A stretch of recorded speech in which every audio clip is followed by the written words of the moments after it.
নমস্কার বন্ধুরা, মোনা রান্নাঘরে তোমাদের সকলকে স্বাগত জানাই। আজকে আমি বানাবো গ্লাস কাপ মাছের রেসিপি।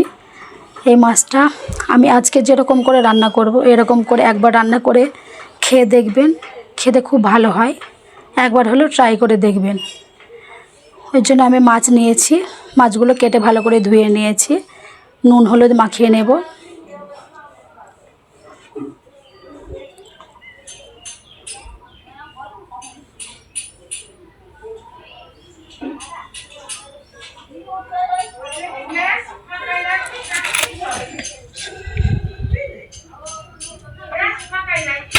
নুন হলুদ মাখিয়ে নিয়েছি, কড়াই বসিয়ে দিয়েছি চুলায়। কড়াই গরম হয়ে গেছে, কড়াই তেল দিয়ে দেব মাছ ভাজার জন্য।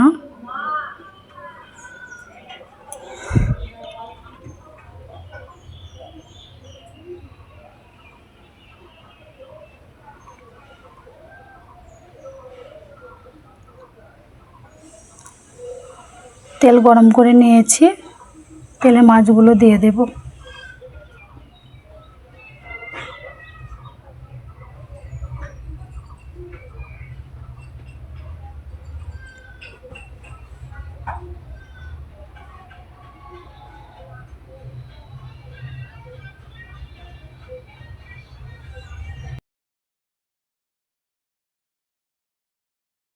মাছগুলো আমার এক সাইড ভাজা হয়ে গেছে, আমি উল্টে দেব। মাছগুলো আমাকে লাল লাল করে ভেজে নিয়েছি, ওই পিঠটাও লাল লাল করে ভেজে নেব।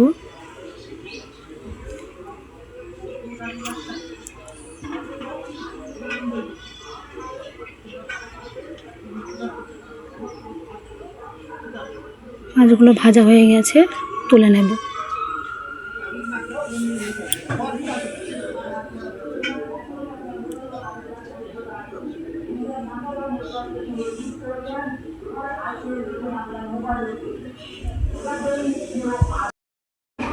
কড়াইয়ে আর একটু তেল দিয়ে দেবো রান্নাটা করে নেওয়ার জন্য।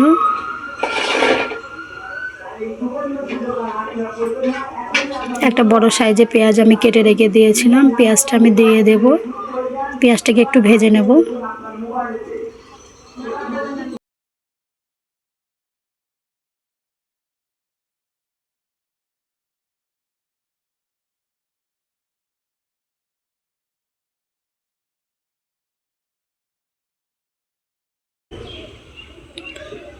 দুটো বড় সাইজের টমেটো কেটে রেখে দিয়েছিলাম, টমেটো দুটো দিয়ে দিলাম।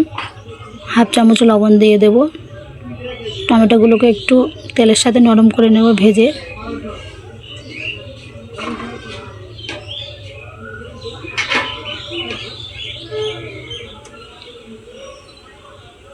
এর মধ্যে আমি মশলা দিয়ে দেব। হাফ চামচ আদা রসুন বাটা, হাফ চামচ কাঁচা লঙ্কা বাটা। মশলাটাকে একটু ভেজে নেব।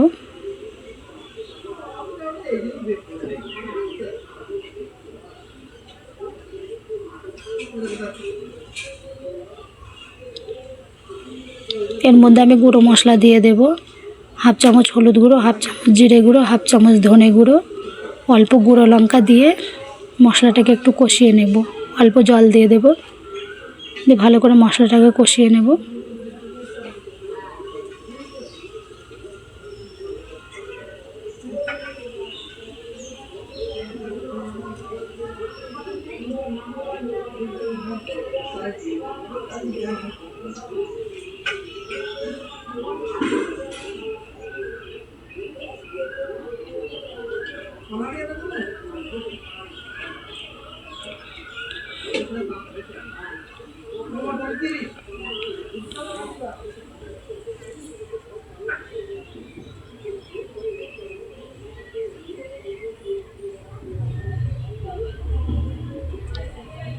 মশলাটাকে আমি কষিয়ে নিয়েছি, এর মধ্যে আমি আলু দিয়ে দেব। দুটো আলু কেটে ভালো করে ধুয়ে রেখেছিলাম। আলুটা দিয়ে আলুটাকে কষিয়ে নেব মশলার সাথে।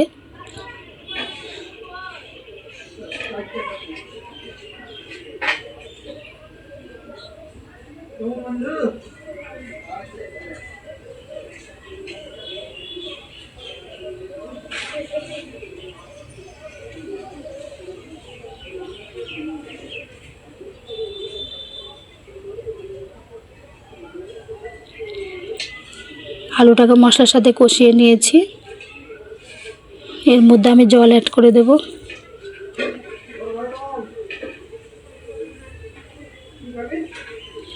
পরিমাণ মতো জল দেবে, একটু ঝোল ঝোল রাখবো সেরকম পরিমাণে জল দিতে হবে।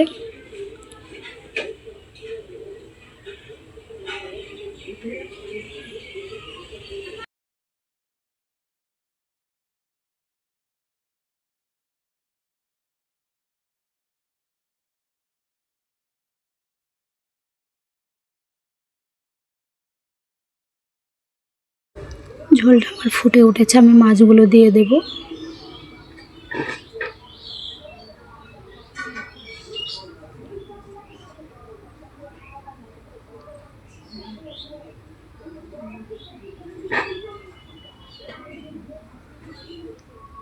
দশ মিনিট ঢাকা চাপা দিয়ে তরকারিটাকে আমি করে নেব। 10 মিনিট হয়ে গেছে, তরকারিটা আমার হয়ে গেছে। লবণের পরিমাণ ঠিকই আছে, তাই আমি লবণ দেব না। তরকারিটা আমার হয়ে গেছে, একটু ফুটিয়ে নিয়ে নামিয়ে নেব। এই রেসিপিটা যদি আপনাদের কাছে ভালো লেগে থাকে একটি লাইক করবেন, শেয়ার করবেন এবং আমার চ্যানেলটি যদি সাবস্ক্রাইব না করে থাকেন অবশ্যই করে আমার চ্যানেলটি সাবস্ক্রাইব করে দেবেন আর কমেন্টে জানাবেন কেমন হয়েছে। ধন্যবাদ।